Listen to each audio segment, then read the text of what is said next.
So we'll be going online now. We're going to invite our next speaker, Brandy DeCal. Brandy DeCali, she's the founder and partner at Farm from a Box. The question we're going to ask her is, any nexus management for food, water, and energy will need to include gender considerations throughout, particularly given women's key roles and responsibilities in food and this nexus. How does Farm from a Box enhance food security and economic empowerment of women?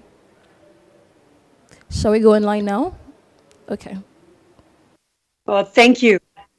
Thank you. This is an incredibly important discussion, and I'm honored to join my fellow panelists here today, and thank you for allowing me to join virtually. We are living in the most consequential decade of our time. What we do now for the next 10 years will determine the kind of future we all have. And listening to our fellow panelists, it's very clear that building a climate resilient future can only happen when the collective whole has equal access and agency in their lives. We cannot treat gender equality as a separate issue. Now, when it comes to the nexus of food, energy, water, health, I really believe it needs to be approached holistically, and specifically through a localized lens. Each area has its own unique set of challenges, and there is not going to be a blanket solution to be able to meet everyone's needs. Now, at this point, to be able to really build climate resilience in our food system, we need infrastructural support systems to really help stabilize and localize our production and close those yield gaps. We designed Farm from a Box as an off-grid, decentralized modular farm system to be able to strengthen local and regional food systems by providing that technology that's necessary to increase production sustainably and more regeneratively. This is all for outdoor crop agnostic production. So it pairs together with what the local growing systems are. And where we're looking at energy, independent power is incredibly important, as we have already heard, to rural areas. It also serves to reduce farm emissions. Solar-powered drip irrigation and pumping, again, as we have heard, make sure that we're connecting these rural areas with water access. And with drip irrigation, we can help extend the growing season and stabilize crop production through drought conditions, which are increasing. Whether we're talking globally, they're increasing. We know this is a fact.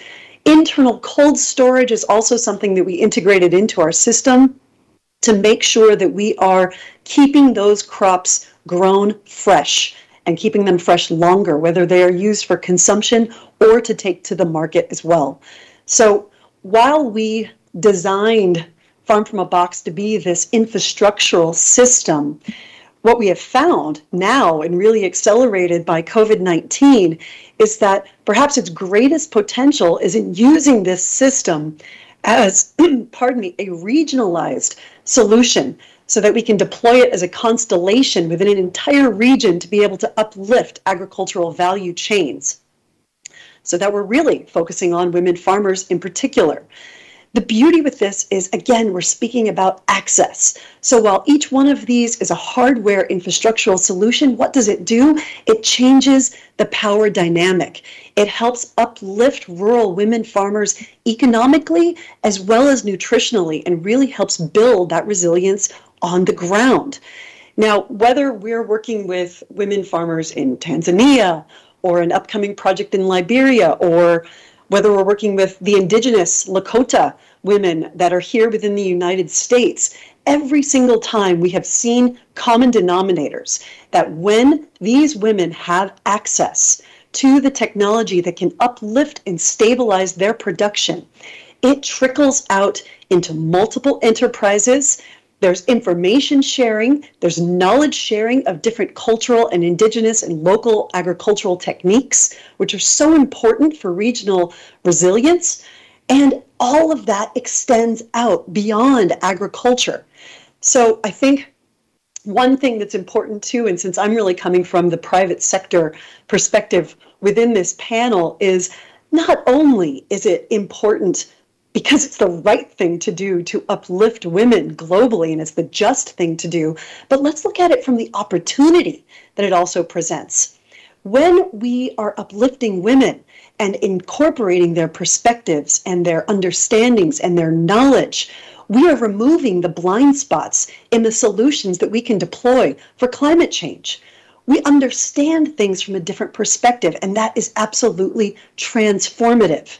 We also know that investing in women is less risky and yields higher returns. So the fact that this is still a conversation that we are having is absolutely absurd.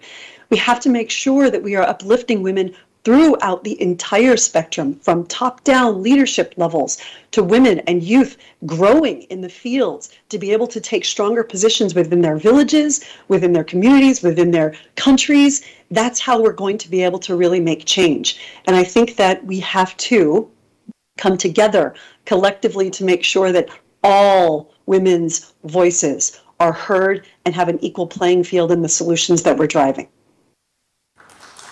Thank you very much, Brandy.